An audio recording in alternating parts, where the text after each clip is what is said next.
Ronnie from ATGNAT Podcast back talking more Halloween Ends news. And today I want to touch on some of the topics that are floating around YouTube right now. The first one is Michael's mask in Halloween Ends.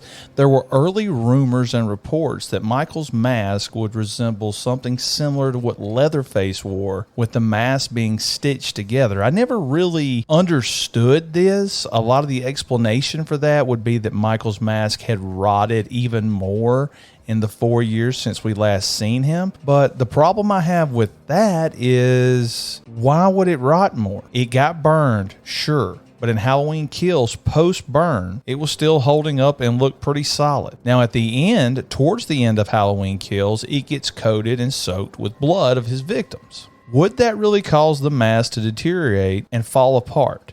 And better yet, is Michael the type of character that would take the time to actually sew up his mask? Does the mask mean that much to the character of Michael Myers? And the reason I say that is a lot of videos, including myself, have been put out there talking about, is the mask the source of the power? Is it supernatural? Is it haunted? Is it what motivates him to kill? And anybody that's ever watched Halloween knows that Michael killed his sister wearing a completely different mask. He broke out of Smith's Grove Sanitarium with no mask. He killed the mechanic with no mask. He didn't get the mask until he broke in the hardware store after he got to Haddonfield.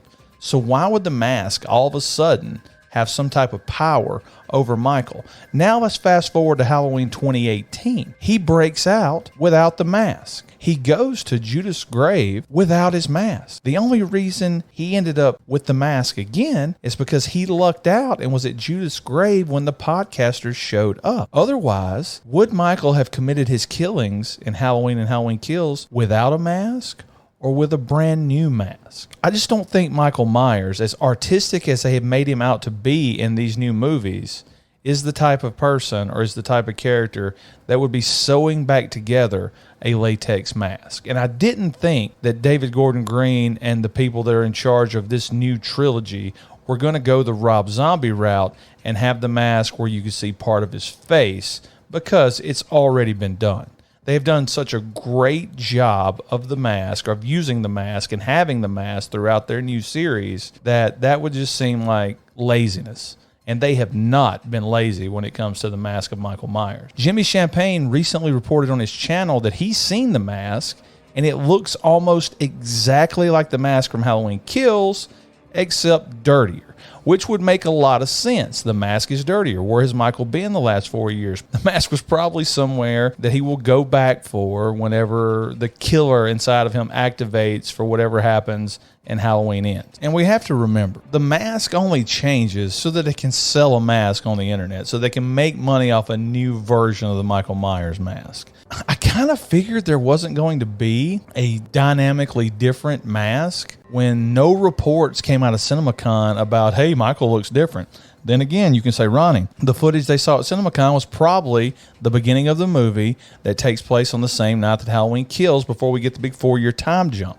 Okay, granted. Answer me in the comments. Do you think Michael Myers is the kind of killer that would take the time to sew up a mask rather than just finding another mask to wear? Once again, guys, I want to thank everybody for the love they've showed our channel. We're over 260 subscribers now. Not bad for 2 months. We plan to keep on putting content out there. Keep watching. Thank you.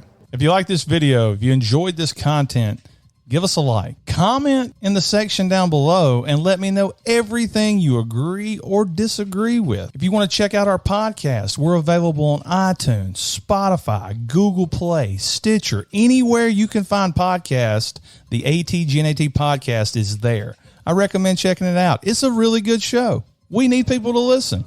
We love fans. Thanks for listening, guys. We love you.